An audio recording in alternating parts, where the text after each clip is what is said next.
Greg Clarke from the Centre for Public Christianity. Well, if you take science seriously, as most of us do, is there room for believing in God? And with me today is someone who gives a resounding yes to that question, John Lennox, the Professor of Mathematics at the University of Oxford, and the author of the book God's Undertaker, Has Science Buried God? John, welcome to Sydney. Thank you very much. Let's dive right in at the deep end. Do you feel like a lonely figure as both a scientist and a theist? Not really. I think the two belong together, and I'm far from lonely.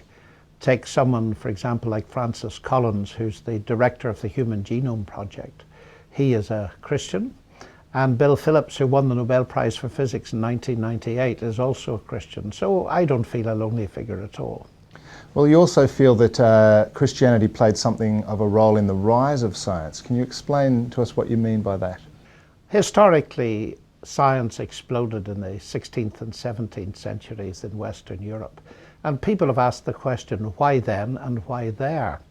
And it was Sir Alfred North Whitehead, I suppose, at the beginning, who argued strongly for the fact that science arose because people believed not simply that nature was ordered, but they believed that there was a rational mind of God behind nature, and therefore nature could be understood by rational minds. And so with that kind of Christian foundation, science could grow. Whereas in China, which had a lot of technological development, science didn't grow in that way. And Joseph Needham, who was a brilliant Oxford sinologist, he searched, because he was a Marxist, a long time for some kind of materialistic explanation, but in the end he came up with a view that science did not develop in China like it did in the West precisely because they did not have that unifying concept of a creator. What sort of things is science good at, and where does it strike its limits? Science is very good at asking the how questions and the why questions, if you like, where it's why a function. But it doesn't really deal with the questions of intention or purpose. I mean, you can see that very easily by, for example, imagining here's a lady who's baked a cake and you're the Nobel Prize winner and whatever, and I ask you to analyze the cake and you reduce it to elementary particles and all the rest of it. You give me a brilliant description of it. But then I say to you, why did she make the cake? You'll immediately find your science is at an end. You will not be able to determine, even if you brain scan her, why she made the cake unless she reveals it to you.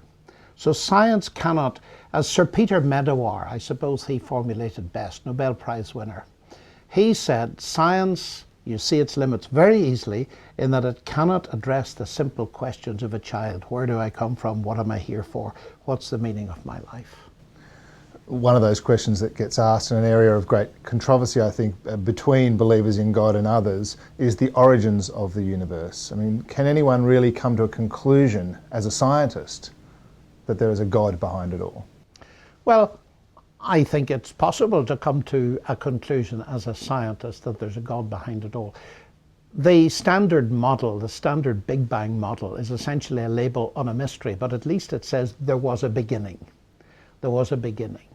And that's a very interesting thing, because speaking now as a Christian, it interests me, it fascinates me in fact, that the Bible has for millennia been saying that there was a beginning. It took science up until about the 1960s to admit the same thing, because they'd been so influenced by Aristotle's notion of an eternal universe. So the idea of there being a beginning raises very big questions. What is the cause behind?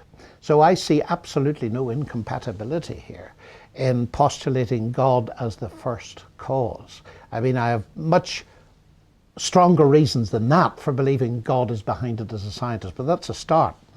One of your specialist areas of study is information theory, and well, I'm very interested in it as a mathematician. Yes. How does it relate at all to your belief in God?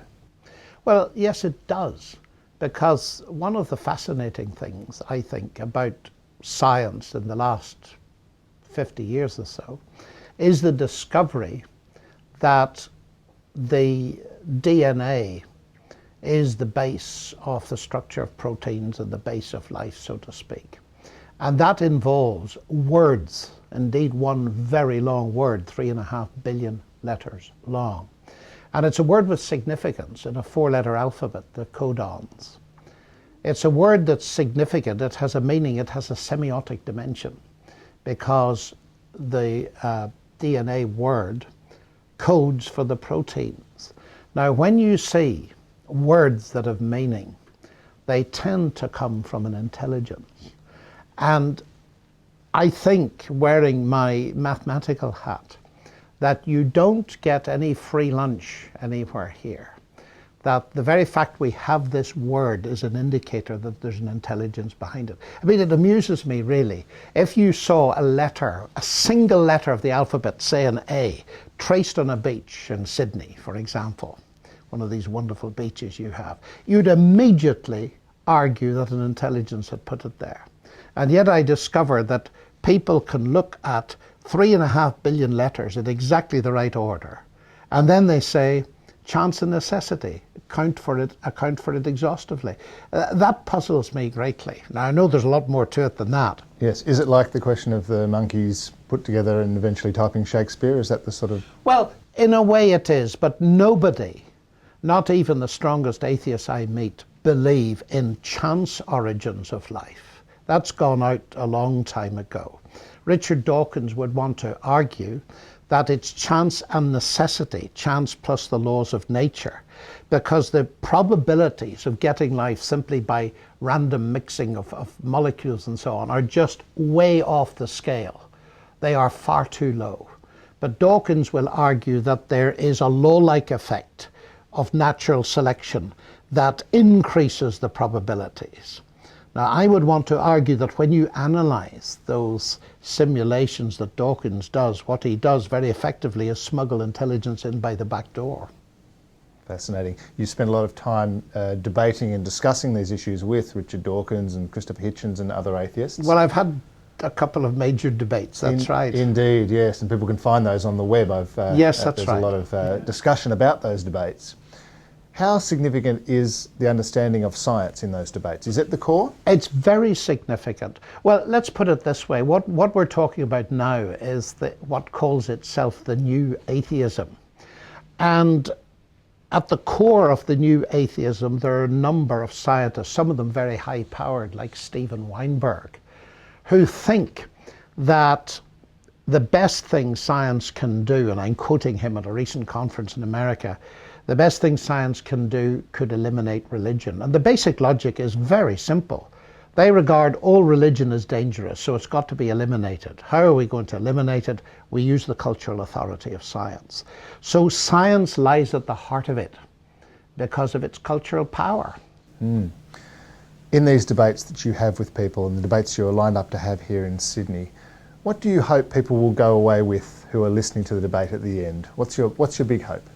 I hope to stimulate them to think that there are rational alternatives to atheism, that atheism is not what it at first sight appears to be. That is the only intellectually respectable position for a scientifically trained person to occupy.